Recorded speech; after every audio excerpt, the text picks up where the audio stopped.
जय हिंद दोस्तों, स्वागत है आप सबका आपके अपने क्लास एक एकेडमी में, जहां की इंडियन आर्मी की किसी भी पोस्ट की जीके जीएस की तैयारी कराई जाती है और वो भी गारंटेड रिजल्ट के साथ। जी हां, अगर आप इस क्लास में रेगुलर रहते हैं तो आपका जीके जीएस से जो इंडियन आर्मी की किसी भी पोस्ट की तैयारी करते हैं उसमें जीके जीएस से एक भी प्रश्न नहीं छूटने वाले हैं। लेकिन आपके साथ एक कंडीशन है इस क्लास के साथ कि आपको इस क्लास में रेगुलर रहना होगा। तो चलिए फ्रेंड्स, क्लास को स्टार्ट करते हैं। और फ्रेंड्स, इस क्लास को स्टार्ट करने से पहले मैं एक बात कहना चाहूँगा कि इस वीडियो के लास्ट में मैं डेली 2 क्वेश्चन पूछता हूं, जो कि आज भी पूछूंगा। और फ्रेंड्स, इस वीडियो के लेट आने की वजह से मैं माफ़ी चाहता हूं, क्योंकि आज नेटवर्क का इशू था, इस वजह से नहीं आ पाया। आज मैं वीडियो ये पोस्ट कर रहा हूं 2:38 पे। चलिए फ्रेंड्स, स्टार्ट करते हैं क्लास को। फ्रेंड्स, हमारा फर्स्ट क्वेश्चन है, महात्मा गांधी ने किसे कायदे आजम की उपाधि दी थी? Option number A Rabindranath Tagore, या फिर option number B Subhash Chandra Bose, या फिर option number C Winston Churchill, या फिर option number D Mohammad Ali Jinnah. तो फ्रेंड्स, यहाँ पे हमारा आंसर होगा option number D, Mohammad Ali Jinnah को महात्मा गांधी ने कायदे आजम की उपाधि दी थी। इसको ध्यान में रखना है। और रविन्द्रनाथ टैगोर ने महात्मा गांधी को ये महात्मा कह के संबोधित किया था, रविन्द्रनाथ टैगोर ने। और सुभाष चंद्र बोस ने महात्मा गांधी को राष्ट्रपिता कह के संबोधित किया था। और विंस्टन चर्चिल अर्धनग्न फकीर कह के महात्मा गांधी को संबोधित करने का काम किया था। फ्रेंड्स, हमारा अगला सवाल है, सिंधु घाटी सभ्यता के लोग किससे परिचित नहीं थे? ऑप्शन नंबर ए तांबा से, या फिर ऑप्शन नंबर बी चांदी से, या फिर ऑप्शन नंबर सी लोहा से, या ऑप्शन नंबर डी सोना से। तो फ्रेंड्स, सिंधु घाटी सभ्यता के लोग यहाँ पे पूछा गया कि किससे परिचित नहीं थे, किस धातु से। तो यहाँ पे हमारा आंसर होगा ऑप्शन नंबर सी लोहा। सिंधु घाटी सभ्यता के लोग लोहा से परिचित नहीं थे। और लोहा फ्रेंड्स, अगर पूछा जाए कि शुद्ध लोहा कौन सा होता है तो आप कहेंगे, आपका आंसर होगा पिटवा लोहा सबसे शुद्ध लोहा होता है। इसको भी ध्यान में रखना है। फ्रेंड्स, हमारा अगला सवाल है, कालीबंगन किस प्रदेश में विद्यमान है? यानी कि विद्यमान है मतलब अवस्थित है, या अभी उसकी स्थिति क्या है? ऑप्शन नंबर ए उत्तर प्रदेश, या फिर ऑप्शन नंबर बी सिंध, या फिर ऑप्शन नंबर सी राजस्थान, या फिर ऑप्शन नंबर डी गुजरात। तो फ्रेंड्स, यहाँ पे हमारा आंसर होगा option number C Rajasthan. Kalibangan, जिसका मतलब कि होता है, कालीबंगन शब्द का अर्थ होता है काली चूड़ियाँ, कालीबंगन का अर्थ होता है, जो कि कालीबंगन एक क्षेत्र था जो कि वर्तमान में राजस्थान में स्थित है। और गुजरात में गांधी जी का जन्म हुआ था 2 अक्टूबर 1869 को।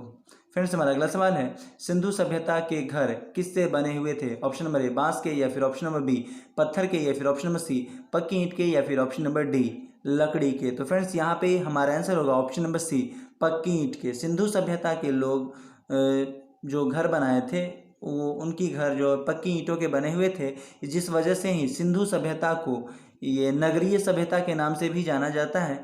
और क्योंकि उसमें यानी सिंधु सभ्यता में जो जितने भी घर थे और वहाँ का जो रहन सहन था वो सभी नगर, जो अभी हम लोग रह रहे हैं जिस तरह से, उसी तरह से आधुनिक युग में उसी तरह से वहाँ पे सारी व्यवस्थाएं थी। फ्रेंड्स, हमारा अगला सवाल है, वैदिक काल में लोगों को निम्न में से किस फसल का ज्ञान नहीं था? ऑप्शन नंबर ए जौ, या फिर ऑप्शन नंबर बी गेहूं, या फिर ऑप्शन नंबर सी चावल, या फिर ऑप्शन नंबर डी तंबाकू। तो फ्रेंड्स, वैदिक काल, पहले आप ये समझिए कि वैदिक काल जो है ये कब से कब तक का के समय को कहा जाता है। तो यहाँ पे हमारा आंसर होगा 1500 से 1000 ईसा पूर्व को, ईस्वी को वैदिक काल के अंतर्गत रखा जाता है। और ये जो लोग थे वैदिक काल में वो तंबाकू की खेती से या तंबाकू से फसल से परिचित नहीं थे।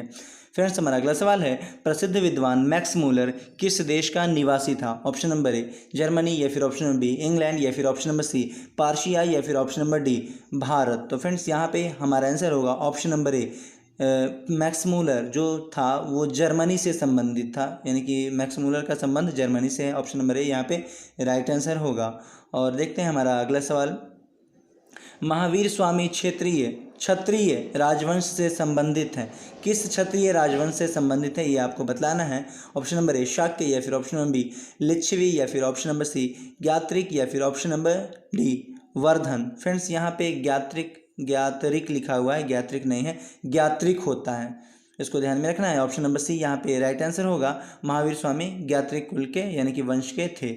और देखते हैं हमारा अगला सवाल, जैन गुरु को स्वामी महावीर से पहले क्या कहते थे? जैनी जो गुरु हुआ करते थे, जो शिक्षा देने का काम करते थे जैनियों को, वो जो मेन थे, हेड थे, उनको क्या नाम से पुकारा जाता था? ऑप्शन नंबर ए महापुरुष, या फिर ऑप्शन नंबर बी महर्षि, या फिर ऑप्शन नंबर सी भिक्षु, या फिर ऑप्शन नंबर डी तीर्थंकर। तो फ्रेंड्स यहाँ पे हमारा आंसर होगा ऑप्शन नंबर डी, तीर्थंकर, यानी कि कहीं कहीं तीर्थकर या तीर्थंकर। यहाँ पे option number D right answer होगा। और चलिए देखते हैं हमारा अगला सवाल। निम्न में से किसका जन्म एवं मृत्यु वैशाख पूर्णिमा के दिन हुआ था? ऑप्शन नंबर ए बुध, या फिर ऑप्शन नंबर बी बुध यानी कि Gautam Buddha, option number B Mahavir, या फिर ऑप्शन नंबर सी शंकराचार्य, या फिर ऑप्शन नंबर डी चैतन्य। तो फ्रेंड्स यहाँ पे हमारा आंसर होगा ऑप्शन नंबर ए बुध, यानी कि गौतम बुद्ध के जन्म और मृत्यु दिवस को वैशाख पूर्णिमा के रूप में मनाया जाता है। इसको आप ध्यान में रखेंगे। फ्रेंड्स हमारा अगला सवाल है, निम्न में से कौन सबसे पुराना राजवंश है? ऑप्शन नंबर ए मौर्य वंश, या फिर ऑप्शन नंबर बी गुप्त वंश, या फिर ऑप्शन नंबर सी चोल वंश, या फिर ऑप्शन नंबर डी दिए गए में से कोई नहीं। तो फ्रेंड्स यहाँ पे जो दिया गया है ऑप्शन, आपको इसमें से चूज करना है कि सबसे पुराना वंश कौन था। तो मौर्य वंश सबसे पुराना राजवंश है, इसको ध्यान में रखेंगे दिए गए ऑप्शन में। फ्रेंड्स हमारा अगला सवाल है, बौद्ध धर्म का प्रचार करने के लिए अशोक ने श्रीलंका किसे भेजा था? ऑप्शन नंबर ए कौटिल्य को, या फिर ऑप्शन नंबर बी पुष्यमित्र को, या फिर ऑप्शन नंबर सी वर्णभट्ट को, या फिर ऑप्शन नंबर डी महेंद्र को। तो फ्रेंड्स यहाँ पे हमारा आंसर होगा ऑप्शन नंबर डी और महेंद्र को। और महेंद्र के साथ कहीं कहीं आप देखते होंगे कि संघमित्रा भी लिखा हुआ होता है। तो लेकिन आप इन दोनों बात को याद रखेंगे कि अगर महेंद्र है तो ठीक है, नहीं तो संघमित्रा है तो आप संघमित्रा आंसर मारेंगे। फ्रेंड्स यहाँ पे हमारा आंसर होगा ऑप्शन नंबर डी। अगला सवाल है, श्रमिक दिवस कब मनाया जाता है? ऑप्शन नंबर ए 1 दिसंबर, या फिर ऑप्शन नंबर बी 8 मार्च, या फिर ऑप्शन नंबर सी 1 मई, या फिर ऑप्शन नंबर डी 27 सितंबर। तो फ्रेंड्स यहाँ पे इस जगह पे इस क्वेश्चन का आंसर होगा ऑप्शन नंबर सी, यानी कि 1 मई को। 1 मई को श्रमिक दिवस के रूप में मनाया जाता है। और फ्रेंड्स इसकी शुरुआत अगर आपसे पूछी जाए कि इसकी श्रमिक दिवस की शुरुआत कब हुई, तो 1886 में श्रमिक दिवस की शुरुआत हुई। और अगर आपसे पूछा जाए कि भारत में कब मनाया गया, तो आप कहेंगे 1923 में श्रमिक दिवस भारत में मनाया गया, 1923 से। फ्रेंड्स हमारा अगला सवाल है, आधा झुका हुआ झंडा निम्नलिखित में से किसका प्रतीक है? ऑप्शन नंबर ए लड़ाई का, या फिर ऑप्शन नंबर बी हार का, या फिर ऑप्शन नंबर सी राष्ट्रीय शोक का, या फिर ऑप्शन नंबर डी विजय का। तो फ्रेंड्स यहाँ पे हमारा आंसर होगा ऑप्शन नंबर सी राष्ट्रीय शोक का। और आधा झुका हुआ झंडा, फ्रेंड्स आप फिगर में देख सकते हैं कि आधा झुका हुआ झंडा का मतलब क्या होता है।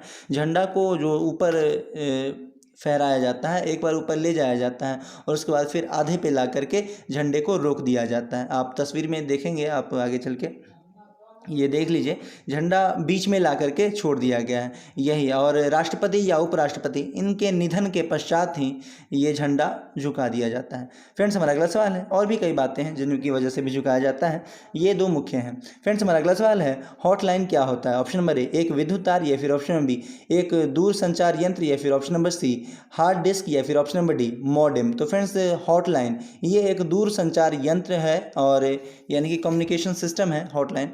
और यहाँ पे जो ऑप्शन नंबर बी यहाँ पे राइट आंसर होगा। और हार्ड डिस्क एक मेमोरी होती है जिसमें बहुत सारा डेटा आप स्टोर करके रख सकते हैं, इसको भी ध्यान में रखना है।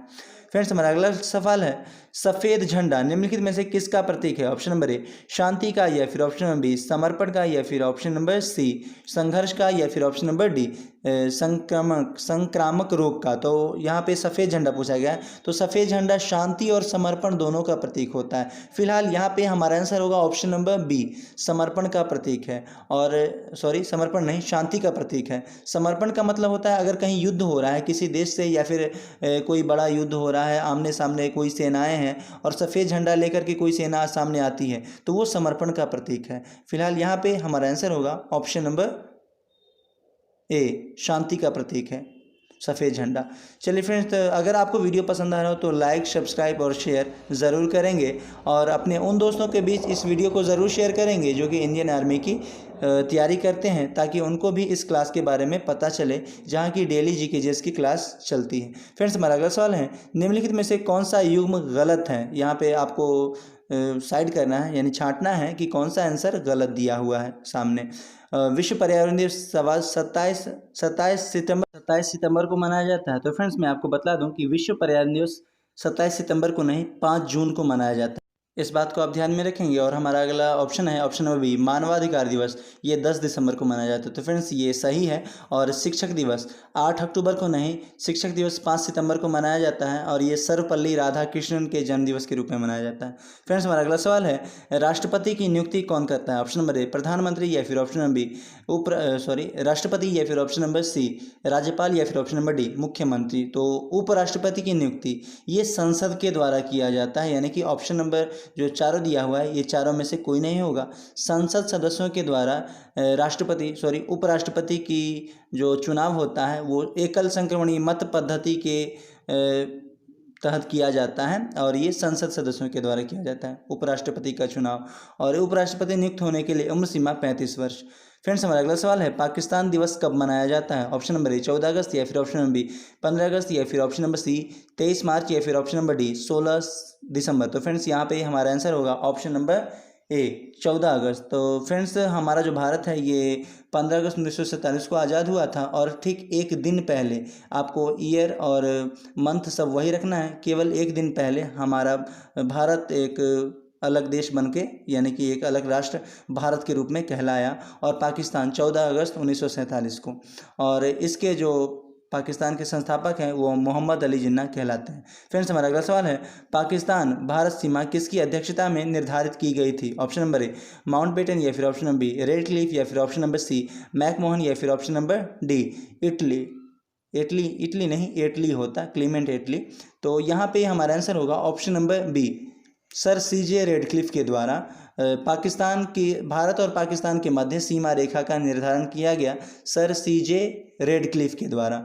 और देखते हैं हमारा अगला सवाल, राज्यपाल चुनने जाने के लिए उम्र सीमा क्या है निर्धारित की गई है? ऑप्शन नंबर ए 35 वर्ष, या फिर ऑप्शन नंबर बी 30 वर्ष, या फिर ऑप्शन नंबर सी 25 वर्ष, या फिर ऑप्शन नंबर डी 22 वर्ष। तो फ्रेंड्स राज्यपाल ये भी संवैधानिक प्रमुख ही होते हैं और संवैधानिक प्रमुख का जो नियुक्त होने का सीमा है वो 35 वर्ष है, नियुक्त होने की उम्र सीमा 35 वर्ष है। ये मैंने पिछली वीडियो में भी आपको डिस्कशन के रूप में बतलाया है और यहाँ पे भी उसी प्रकार से आंसर होगा ऑप्शन नंबर ए 35 वर्ष राज्यपाल नियुक्त होने के लिए। फ्रेंड्स हमारा अगला सवाल है, आईपीसी को पूरा करने पर क्या बनता है? यानी कि आईपीसी का फुल फॉर्म आपको बतलाना है। Option number A Indian police code, या फिर option number B Indian penal code, या फिर ऑप्शन नंबर सी अंतर्राष्ट्रीय पुलिस काउंसिल, या फिर option number D Indian police cadre. तो फ्रेंड्स ये क्वेश्चन आपके लिए है, ये फर्स्ट क्वेश्चन।